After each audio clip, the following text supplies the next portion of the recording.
الصابرات والخاشعين والخاشعات والمتصدقين والمتصدقات والصائمين والصائمات والحافظين فروجهم والحافظات والذاكرين الله كثيرا والذاكرات أعد الله لهم مغفرة وأجرا عظيما. صدق الله العظيم.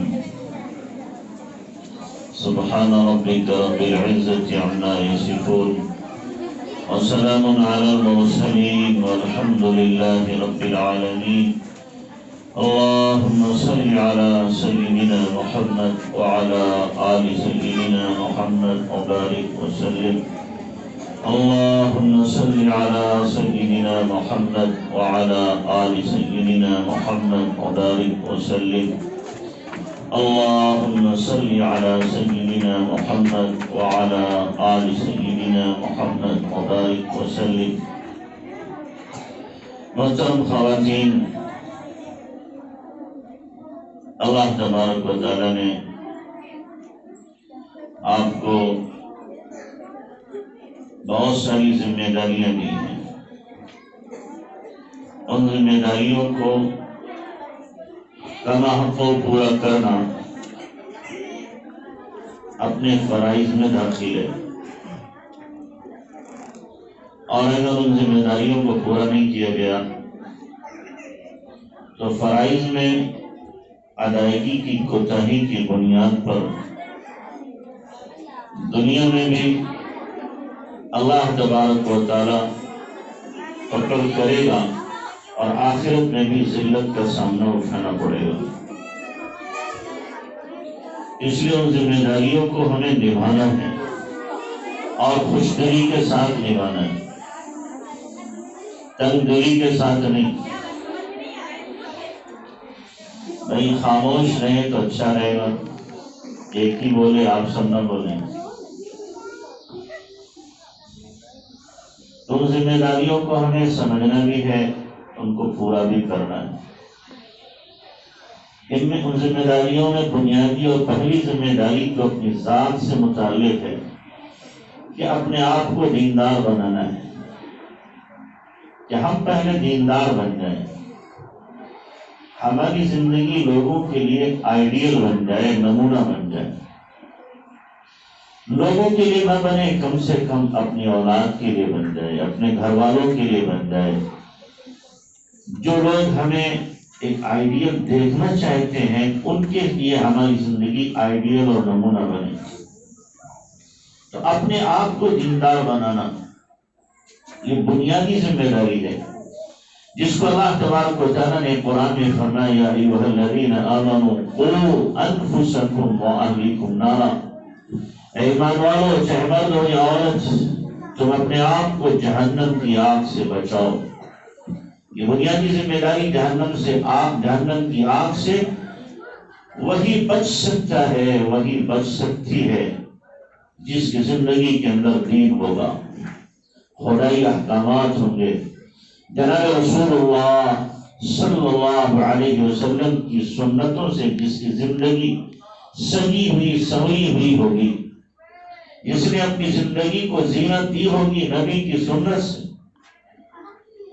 جس کے چہرے کا میک اپ خدا کے سامنے سجدہ کرنا ہوگا، اور جس کا لباس تقویٰ ہوگا، جس کا سرما حیا ہو، اور جس کا وجود شریعت کے سانچے میں ڈھل چکا ہو، جس کی چال سے، جس کے حال سے شرم و حیا اور عفت و پاک دامنی ٹپکتی ہو، پورا کا پورا وجود دین کے مطابق ڈھل چکا ہو، تو اپنے آپ کو جب ہم دیندار بنائیں گے تو جہنم سے بچنا ہمارے لیے آسان ہوگا. ورنہ جہنم جو ہولناک، خوفناک، حیبتناک جگہ ہے، اس کے تصور سے لرزہ طاری ہو جاتا ہے، اس کو سوچ کر کے کب کبھی آ جاتی ہے. کہنا آسان ہے جہنم، دوزخ کہنا آسان ہے، لیکن اگر اس کی ذرا گہرائی میں گیا جائے تو ایسا لگتا ہے کہ شاید ہم میں سے کوئی بچ نہ پائے، اس لیے کہ اللہ تبارک و تعالیٰ نے جب جہنم کو پیدا کیا، جنت کو پیدا کیا، تو اللہ نے جبرائیل امین کو بھیجا کہ جبرائیل جاؤ جنت کو دیکھ کر کے آؤ۔ جبرائیل امین گئے، جنت کو دیکھا، وہاں کی رونقوں کو، وہاں کی بہاروں کو، وہاں کی نعمتوں کو، وہاں کی فضا کو، وہاں کے حور و غلمان کو، اور وہاں کے باغات کو، محلات کو دیکھا، تو آ کر کہا اللہ اس جنت کے بارے میں جو بھی سنے گا وہ حتی الامکان اس میں پہنچنے کی پوری کوشش کر ڈالے گا۔ تو اللہ تبارک و تعالیٰ نے پھر جنت میں باڑ لگا دی ناگواریوں کی، یعنی ان اعمال کی جو طبیعت پر ناگوار ہوتے ہیں، اور ان اعمال کی جن کی طرف انسانی طبیعت لپکتی ہے کہ ان سے بچنا ہے، باڑ لگا دی اللہ تبارک و تعالیٰ نے۔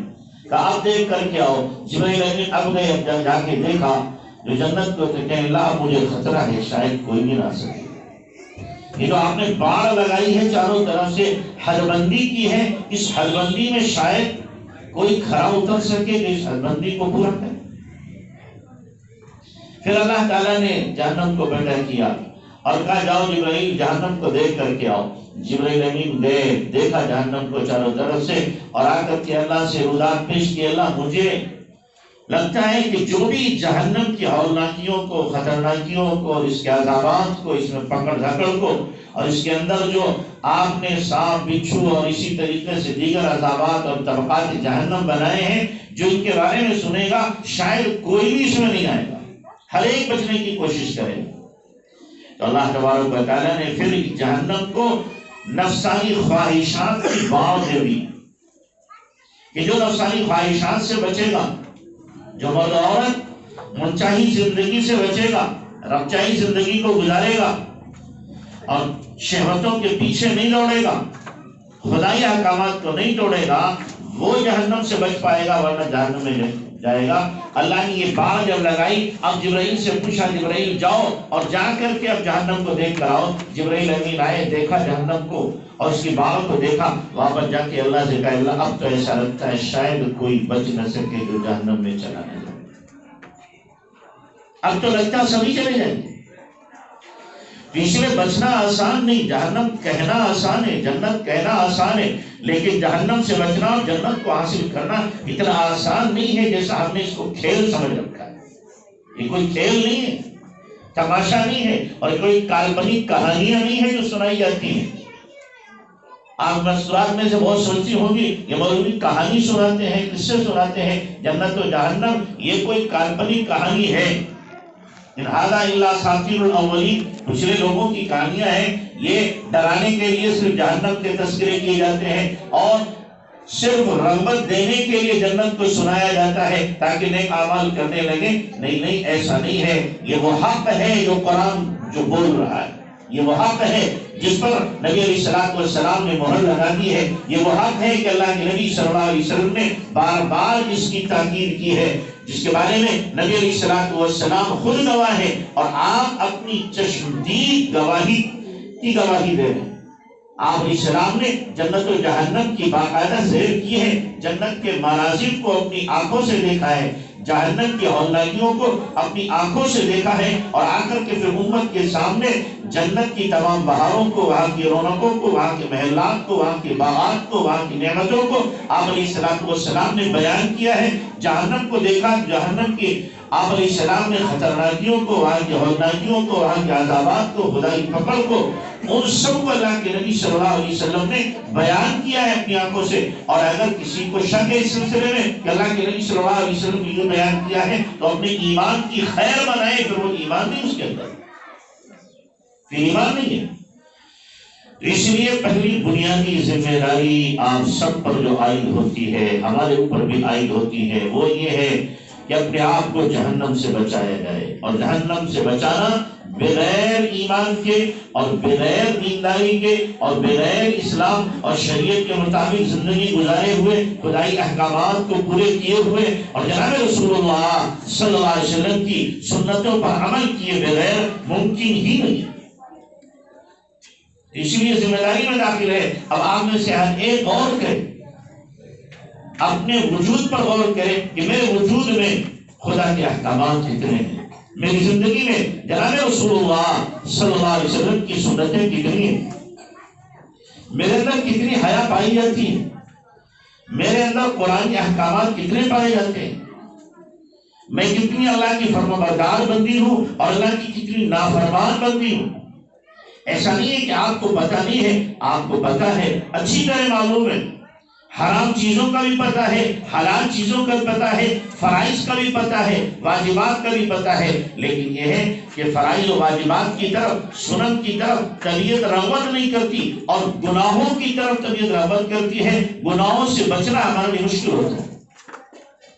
ماحول کچھ ایسا بنایا گیا، سماج میں رخ کو اختیار کیا اور غیر قوموں کی انتھک کوششوں کے نتیجے میں ہر گھر کے اندر وہ بے حیائی اور وہ نظام زندگی بنا جس کی وجہ سے گناہوں سے بچنا مشکل ہو گیا۔ لیکن اللہ کی بندیاں ایسی آج بھی موجود ہے جو اس گندے ماحول میں، متعفن ماحول میں، نہایت ہی عفونت زدہ ماحول کے اندر بھی اپنے آپ کو گناہوں سے بچا رہے، گناہوں سے مکمل طور پر بچی ہوئی ہے۔ کیا مجال ہے ان کا ناخون کوئی دیکھ لے؟ کیا مجال ہے ان کے چہرے پر کسی کی نظر پڑ جائے؟ کیا مجال ہے ان کے جسم کے خد و خال کو کوئی دیکھ لے؟ کیا مجال ہے ان کی کوئی غیر مرد آواز سن لے؟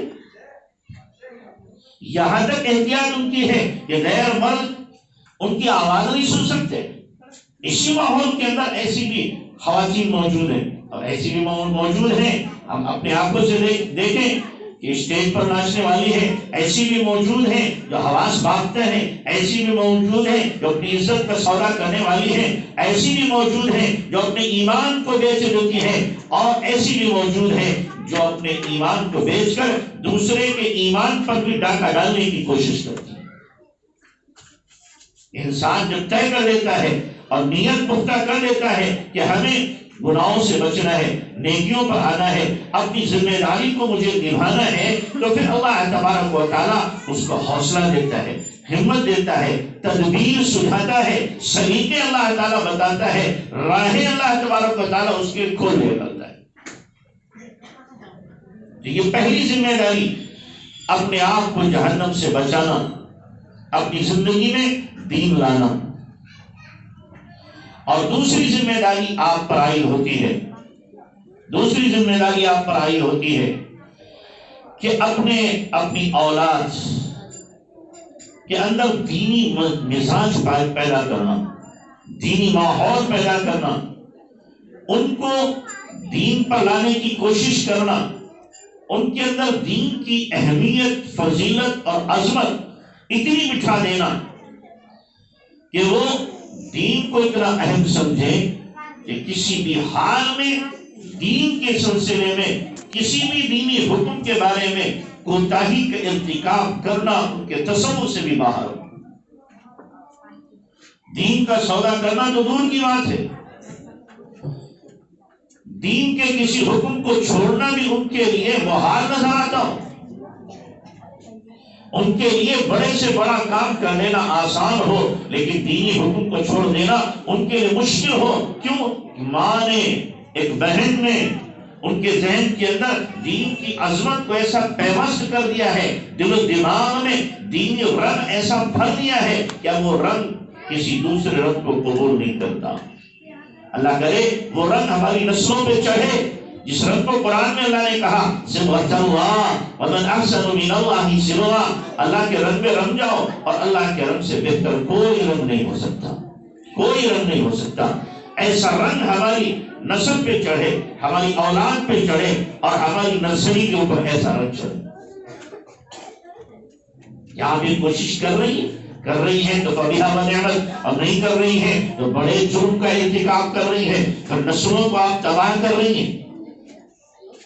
میں یہ نہیں کہہ رہا آپ اپنی ساری اولاد کو ملا بنا دو، آپ اپنی ساری اولاد کو حافظ و قاری اور مولوی بنا دو، میں نہیں کہہ رہا، میں کہہ رہا ہوں اپنی اولاد کو دیندار بنا دو، دینی عظمت ان کے قلوب کے اندر پیوست کرو، وہ دیندار بنے، چاہے دیندار وکیل بنے، چاہے دیندار ڈاکٹر بنے، چاہے دیندار انجینئر بنے، دیندار پروفیسر بنے، دیندار تاجر بنے، دیندار جو ہے ملازم بنے یا دیندار کاشتکار بنے، بنیاد دین ہو، دین کے ساتھ دیگر اعمال کیے جا رہے ہیں۔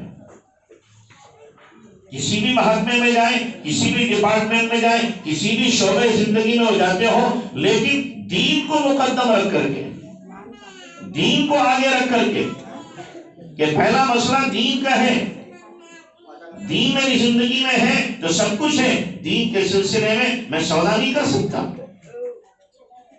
ابھی ہمارا ایک بچہ ہے جاننے والا، تو بظاہر دیندار تو نہیں ہے، چہرے پہ داڑھی بھی نہیں ہے، لیکن دین کی عظمت اور دین کی محبت اس کے دل کے اندر ہے، دین کی محبت اس کے دل کے اندر ہے۔ تو اس کے سامنے اس کی نوکری لگی 4 لاکھ روپیہ مہینے کی، 4 لاکھ روپیہ مہینہ نوکری لگی، لیکن اس نے کہا مجھے جمعہ پڑھنے کے لیے 2 گھنٹے چاہیے، 2 گھنٹے جمعے کے لیے مجھے چاہیے، جمعے کی تیاری کے لیے، جمعے کی نماز کے لیے۔ اور جس وقت ہم آفس میں ہوں گے، اگر نماز کا وقت ہو گیا، مجھے نماز پڑھنا ہے، قریب مسجد ہے تو مسجد میں جاؤں گا، مسجد نہیں ہے تو وہیں آفس میں نماز پڑھوں گا۔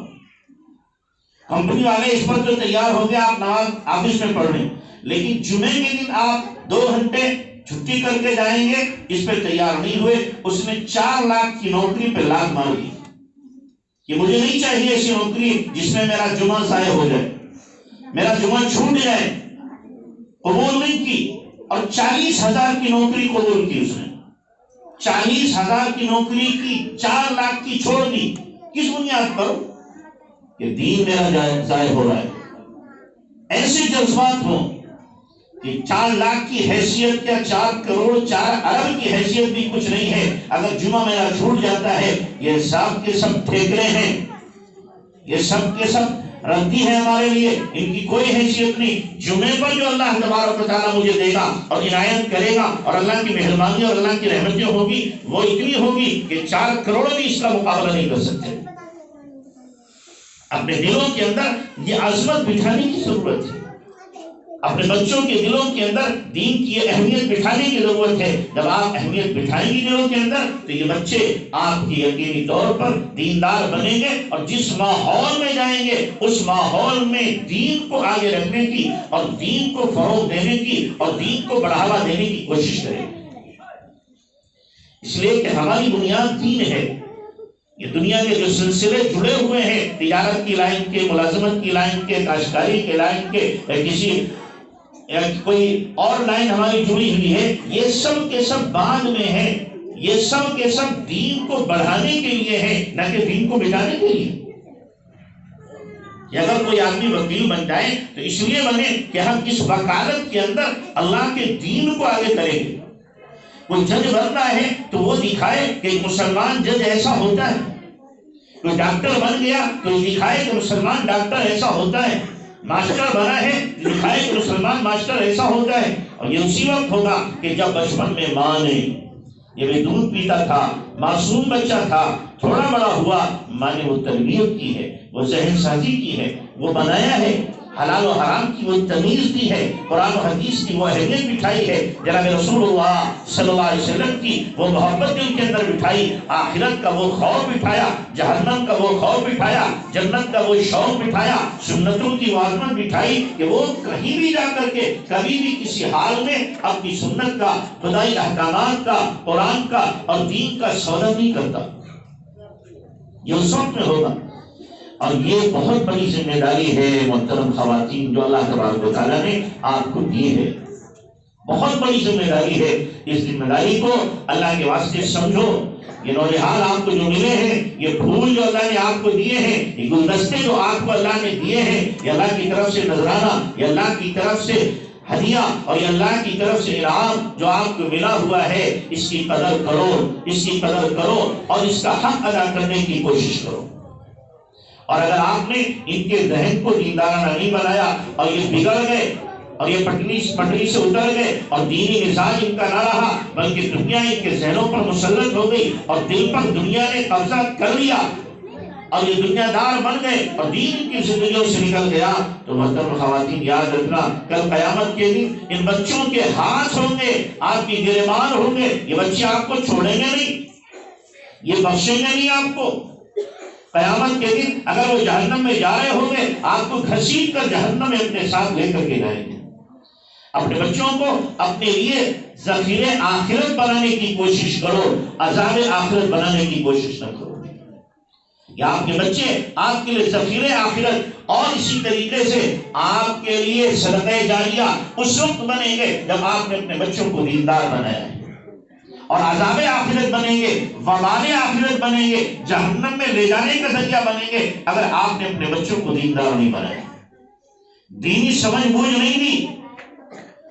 آج عام طور سے خواتین کا بھی مردوں کا بھی ذہن یہ بنا ہوا ہے، اگر بچہ دیندار بن گیا، اگر بچہ مولوی بن گیا، بچہ حافظ بن گیا تو یہ کہاں سے کھائے گا، کہاں سے کمائے گا، اور کیسے اس کی زندگی گزرے گی، اور پھر یہ پریشان رہے گا روزی اور معاش کے سلسلے میں۔ اللہ کے لیے یہ سوچنا بند کر دو، اپنے ذہنوں سے یہ نکال دو۔ ہر بچہ جب پیدا ہوتا ہے، اللہ تعالیٰ جب یہ بچہ آپ کے پیٹ میں ہوتا ہے، رحم مادر میں ہوتا ہے، اسی وقت لکھ دیا جاتا ہے اس کی روزی کیا ہے، اس کی عمر کیا ہے، اور اس کے اعمال کیا ہوں گے، اور یہ جنتی ہوگا کہ جہنمی ہوگا، خوش نصیب ہوگا کہ بد نصیب ہوگا۔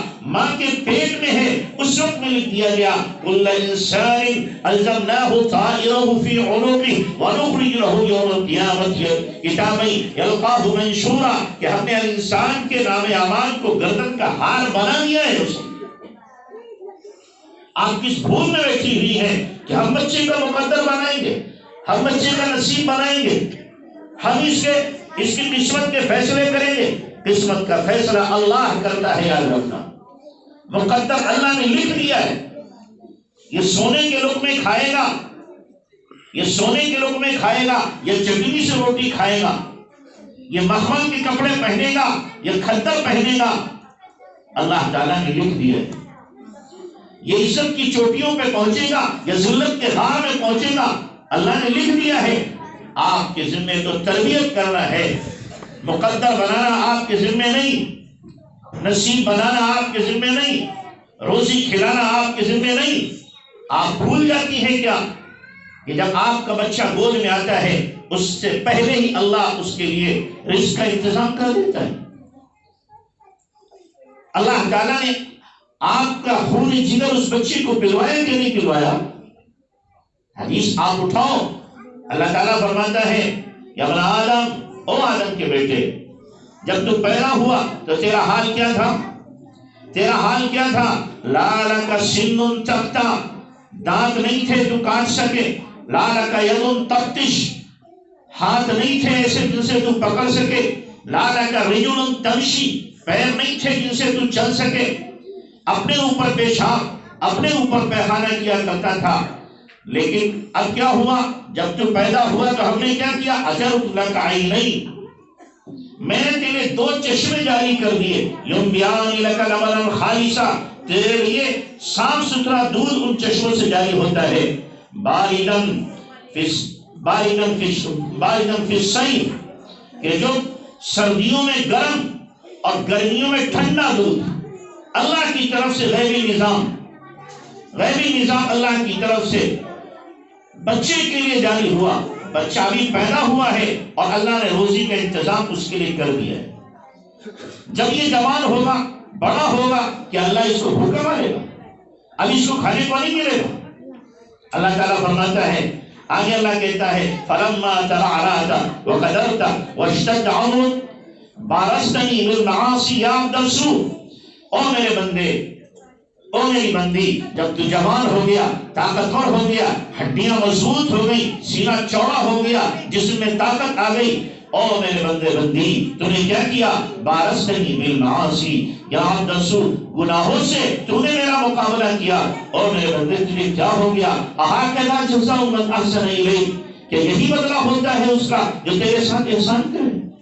میں نے تیرے ساتھ احسان کیا، چھوٹا سا تھا، معصوم تھا، جوان ہوا، اور اب طاقتور جوان ہو گیا تو تو نافرمانی کر رہا ہے۔ اس لیے محترم خواتین یاد رکھو، آپ کے ذمہ بچوں کی تربیت ہے، آپ کے ذمہ بچوں کی روزی نہیں ہے۔ آپ کا بچہ ایک وقت میں بھوکا رہے، آپ اس کو جو گوارا کر لو، لیکن آپ کا بچہ ایک وقت کی نماز چھوڑے، اس کو گوارا نہ کرو۔ آپ کے بچے کے تن کے اوپر پیوند لگے کپڑے ہوں، یہ تو آپ برداشت کرو، لیکن آپ کا بچہ صبح کی تلاوت چھوڑے، صبح کی نماز چھوڑے، صبح کا ذکر چھوڑے، آپ اس کو برداشت نہ کرو۔ یہ برداشت ہو آپ کو کہ آپ کے بچے کا جو بستر ہے وہ گداز گدا نہیں ہے، نرم گدا نہیں ہے، ایک چادر بچھی ہوئی ہے موٹی سی، یہ تو برداشت کرو، لیکن یہ برداشت نہ کرو کہ آپ کا بچہ نبی کی سنت سے برگشتہ ہو جائے، آپ کا بچہ خدائی احکامات کو توڑنے والا بن جائے، اس کو ہرگز برداشت نہ کرو۔ تو یہ آپ کی ذمہ داری کے اندر داخل ہے۔ اچھا کھلانا یقیناً اچھی بات ہے، اچھا پہنانا یقیناً اچھی بات ہے، لیکن اس سے زیادہ اہمیت ہے اچھی تربیت کی، اس سے زیادہ اہمیت ہے دیندارانہ ذہنیت بنانے کی، اس سے زیادہ اہمیت ہے اللہ کے خوف پیدا کرنے کی، اس سے زیادہ اہمیت ہے جناب محمد رسول اللہ صلی اللہ علیہ وسلم کی محبت پیدا کرنے کی، اس سے زیادہ اہمیت ہے قرآن کی عظمت دلوں کے اندر پیدا کرنے کی۔ آپ نے بچوں کو کھلانے کو سوچا، پہنانے کو سوچا، اچھے مکان کے لیے سوچا، اچھی گاڑیوں کے لیے سوچا، اچھی ان کی ہیلتھ ہو جائے، آپ نے اس کو سوچا، لیکن اس کو کیوں نہ سوچا ان کی اچھی تربیت ہو جائے، اچھی تربیت ہو جائے، یہ بچے ہمارے معاشرے اور سماج کے اندر پھول بن کر کے مہکنے والے ہو جائیں، سماج کی خدمت کرنے والے، ملت کی خدمت کرنے والے، ملت کے سلسلے میں حساس یہ ہو جائیں، اس کے سلسلے میں کیوں نہیں سوچا؟ تو محترم خواتین، دوسری ذمہ داری آپ کے اوپر یہ عائد ہوتی ہے کہ اپنے بچوں کے سلسلے میں فکر مند ہو، اور میں نے بارہا کہا یہ مت سوچا کرو یہ بچہ بھی چھوٹا ہے، یہ بچہ بھی معصوم ہے، نہیں، جو معصوم بچہ ہے یہ بھی سب کچھ آپ سے کیچ کر رہا ہے، جو آپ کو کرتا دیکھتا ہے یہی معصوم بچہ بڑے ہو کر کے کرے گا۔ آپ نے جو کچھ اس کے دماغ میں بچپن میں فیڈ کر دیا اور اس کی میموری میں جو کچھ محفوظ ہو گیا، بڑے ہو کر کے بچہ یہی سب کچھ کرے گا۔ اب آپ یہ نہ سوچیں اس کے اندر یہ بری عادت کہاں سے آ گئی، یہ گندی خصلت کہاں سے پیدا ہو گئی۔ آپ نے جو کچھ کیا تھا بچپن میں وہی سے پیدا ہوئی ہے۔ اس لیے بچوں کے سلسلے میں بہت زیادہ فکر مند بھی رہے، اور پھر اللہ سے مانگے بھی۔ تربیت تو کرنا ہی ہے، یہ ذمہ داری میں ہے، لیکن ادھر اللہ سے مانگنا بھی ہے۔ آپ اپنے بچوں کے لیے خاص طور سے آئیڈیل بن جاؤ۔ بچہ نقلچی ہوتا ہے، ماں باپ کو جو کرتے ہوئے دیکھتا ہے بچہ اس کی نقل اتارتا ہے۔ چاہے آپ غلط کام کر رہی ہیں یا اچھا کام کر رہی ہیں، بچہ جو دیکھے گا فوراً اس کی نقل اتارنے کی کوشش کرے گا۔ تو اس لیے بچوں کے سلسلے میں فکر مند بھی رہنا اور ان کے لیے اللہ سے دعا بھی مانگنا۔ آپ میں سے کتنی ایسی مائیں ہیں جو دو رکعت روزانہ صلاۃ الحاجت پڑھتی ہو، اس لیے کہ میرے بچے دیندار بن جائیں، میرے بچے نیکوکار بن جائیں، میرے بچے ملت کے خادم بن جائیں، میرے بچوں کے سلسلے میں اللہ تبارک تعالیٰ خیر کے فیصلے کر دے۔ شاید آپ میں سے کوئی ایک خاتون ایسی نہیں ہوگی جو 2 رکعت نماز پڑھ کر کے صلاۃ الحاجہ کی اپنے بچوں کے لیے مانگتی ہو، شاید باید کوئی ہو۔ تو اس لیے آصف طے کر کے جاؤ، 5 وقت کی نماز تو پڑھنا ہی ہے، نفلوں میں 2 رکعت آپ کو صلاۃ الحاجہ پڑھنا ہے اپنے بچوں کے لیے، کہ میرے بچے دین کے خادم بنے، میرے بچے آنکھوں کے تارے بنے، میرے بچے جناب رسول اللہ صلی اللہ علیہ وسلم کی سنتوں کا اہتمام کرنے والے بنے، میرے بچے میرے لیے آخرت کا ذخیرہ بنے، ایصال ثواب کرنے والے بنے۔ آپ اپنے بچوں کے لیے مانگو۔ جن خواتین نے مانگا اللہ تبارک و تعالیٰ نے ان کو دیا، اللہ نے ان کو نوازا ہے۔ ارے بھائی خاموش ہو جائیں، کیا ہے شروع کر دیتی ہیں آپ لوگ؟ تھوڑی دیر خاموش ہو جائے اور بات پوری ہونے والی ہے۔ تو جن خواتین نے مانگا ہے اللہ تبارک و تعالیٰ نے ان کو دیا ہے. خواجہ معین الدین اجمیری رحمۃ اللہ علیہ کی والدہ نے مانگا. آپ سوچو ان کے بارے میں، اتنا لمبا سفر کیا، 90,000 لاکھ لوگ ایمان لائے، در پہنچے، اماں کو انداز سنائی، جا کر کے ماں کہنے لگی تیرا اس میں کوئی کمال نہیں ہے. پھر اماں کس کا کمال ہے؟ یہ میرا کمال ہے. میں نے جب بھی تجھے دودھ پلایا تو وضو کر کے، اور میں نے تیری راتوں میں اٹھ کر کے دعا مانگی ہے. ماں نے دعا مانگی، اتنی بڑی اللہ تعالیٰ نے دین کی خدمت ہوئی. شیخ عبد القادر جیلانی کی والدہ نے دعا مانگی تو اتنے بڑے شیخ بنے. عبداللہ ابن مبارک رحمۃ اللہ علیہ، ان کی والد اور والدہ دونوں نے دعا مانگی. پہلی رات میں دعا مانگی، اللہ تبارک و تعالیٰ نے اتنا بڑا محدث دیا.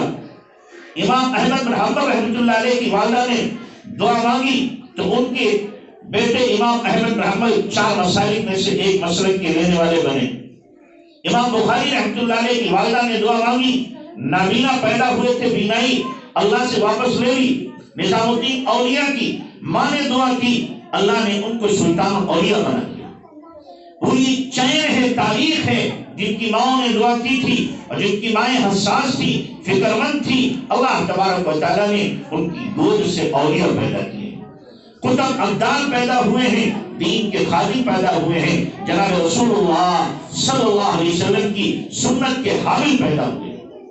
تو ایسا نہیں ہے دروازہ اب ولایت کا بند ہو گیا، یا قطبیت کا دروازہ بند ہو گیا، یا غوث بننے کا دروازہ بند ہو گیا. اب بھی دروازہ کھلا ہوا ہے.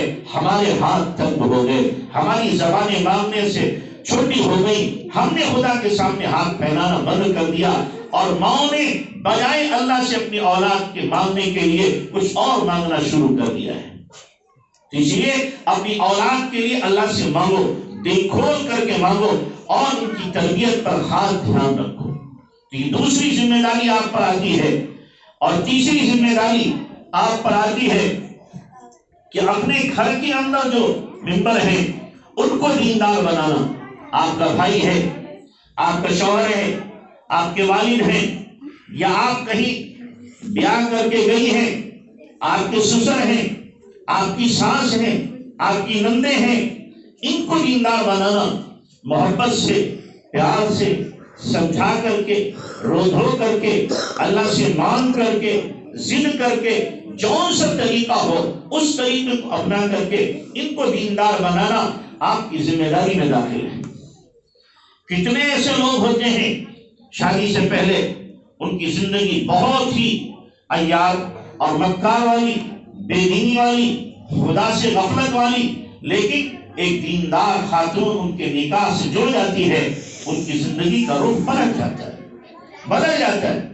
ہمارے یہاں خود کالونی میں ایک صاحب بتاتے ہیں کہ سن 92 تک میں نے ایک روزہ نہیں رکھا، کبھی قرآن پڑھے ہوئے نہیں تھے. خود بتاتے ہیں ایک روزہ نہیں رکھا. اس وقت ان کی عمر 55-56 سال ہے کہ ایک روزہ نہیں رکھا. 92 میں شادی ہوئی، بیوی نیک دل تھی، سمجھدار تھی، دیندار تھی، بیوی نے ترغیب دی. 92 کے بعد 93 میں کہتے روزہ رکھنا شروع کیا. اس کا بیوی نے اور ترغیب دی کہ قرآن آپ پڑھ لو.